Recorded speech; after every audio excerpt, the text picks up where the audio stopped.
Vamos começar a habeas data.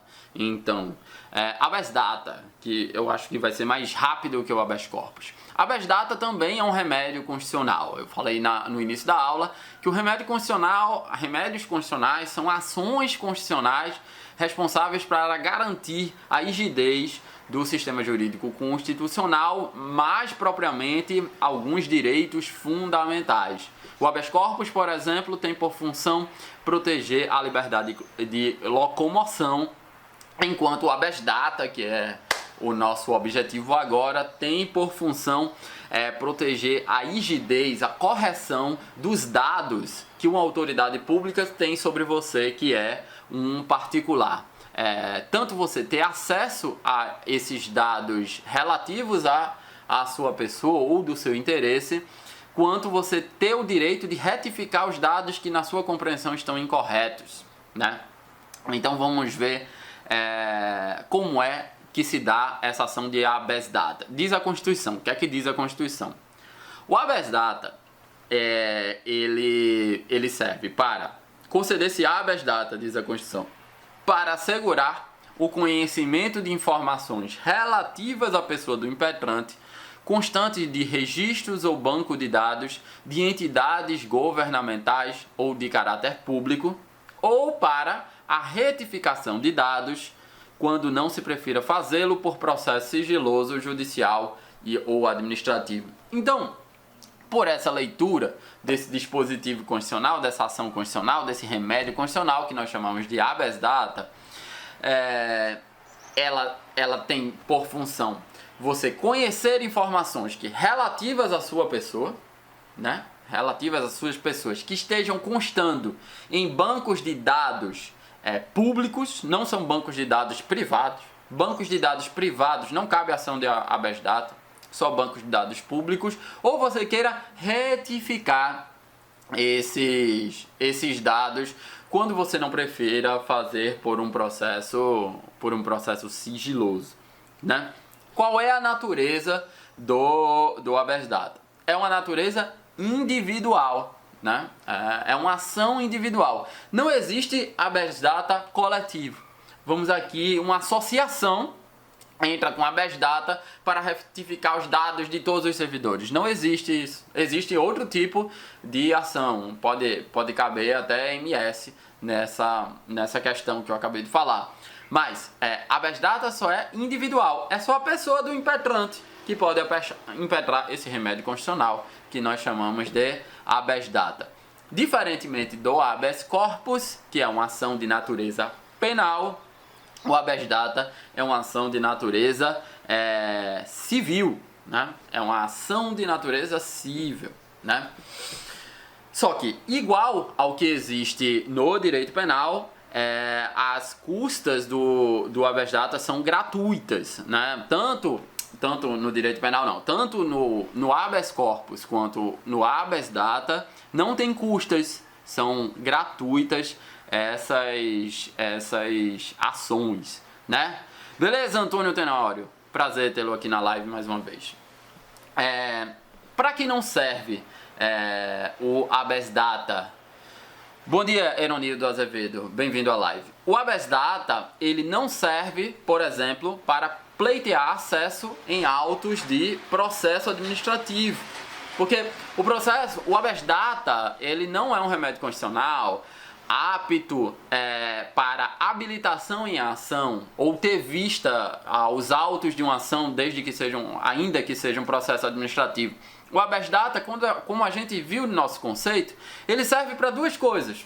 Ele serve para assegurar o conhecimento de informações relativas à pessoa do impetrante que constem em dados públicos, ou banco de dados públicos, melhor dizendo, e ele serve para retificar os dados que você julga que esteja incorreto. Fala, Eronildo, eu estou falando do habeas data, né, que é uma ação constitucional, um remédio constitucional, né? Falei na primeira parte da aula do habeas corpus, agora eu estou falando do habeas data. Joyce Sparrow entrou também direto do Caribe.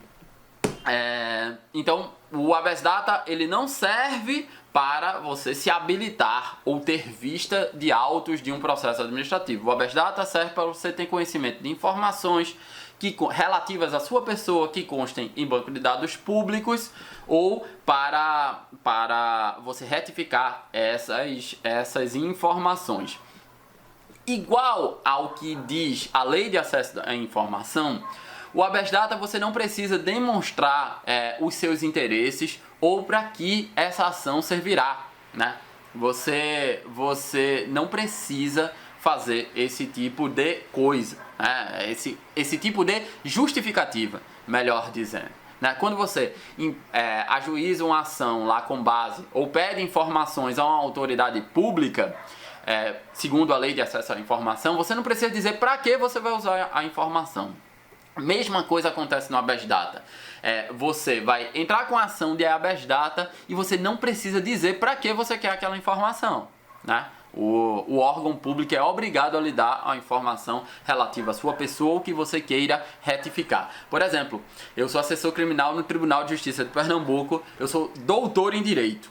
Como é que está o meu assentamento funcional lá no Tribunal de Justiça de Pernambuco? Está aqui, eu tenho graduação em Direito e está que eu tenho...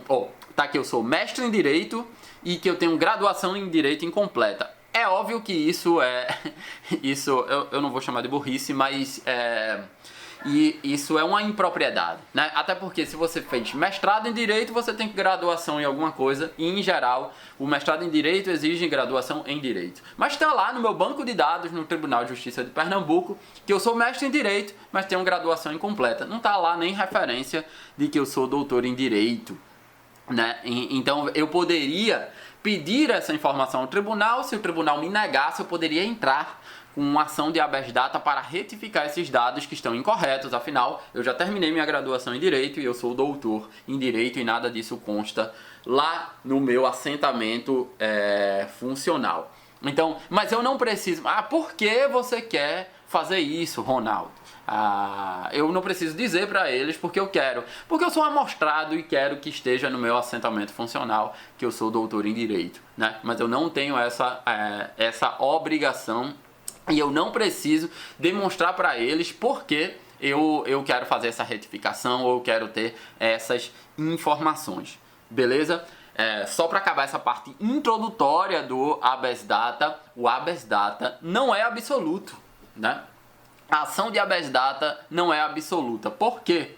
Existem determinados dados que constam em bancos públicos de dados que não são interessantes de serem divulgados para todas as pessoas. Tem dados que dizem respeito à segurança da sociedade e à segurança do Estado. E esses dados podem estar protegidos por sistemas de sigilo, né? A Lei de Acesso à Informação fala dessas informações que são sigilosas e que só podem ter acesso determinadas autoridades públicas. Quanto mais importante o sigilo, mais restringível é o acesso a essas informações. Isso não é do Estado brasileiro, todo Estado tem informações sigilosas que eles têm que proteger. Isso é tão importante que um dos fundamentos pelos quais, eu não sei se vocês sabem, que o presidente americano, quando ele é eleito e é reeleito, uma vez ocupando a cadeira de presidência da República, ele não pode ocupar nenhum outro cargo público. Nenhum outro cargo público. Por quê? Porque determinadas informações só o presidente da República tem acesso lá nos Estados Unidos, como ocorre no Brasil. Então, quando ele é um deputado, ele pode ter acesso a determinadas informações. Quando ele é senador, ele pode ter acesso a determinadas informações. Quando ele é ministro de Estado, ele pode ter acesso a determinadas informações. Mas existem informações que só o presidente da República pode ter. Então, o ordenamento jurídico americano, estou falando do norte-americano, ele impede que aquele que já foi presidente da República ocupe outro cargo, que esse cargo não tem acesso às informações que o presidente da República tem. Então, é por isso que vocês veem Obama, George W. Bush, o Bill Clinton, que não ocupam nenhum outro cargo público. Eles normalmente montam fundações e vão atuar no âmbito privado, né? Essa regra não existe no Brasil, mas só para mostrar para vocês que existem algumas informações que são protegidas, né? Então, o habeas data, ele é absoluto? Não. Depende da informação que você quer. Você precisa justificar por que você quer essa informação? Não. Mas nem sempre a informação que você quer, você vai obter. Beleza? Essas são as noções introdutórias para o habeas data.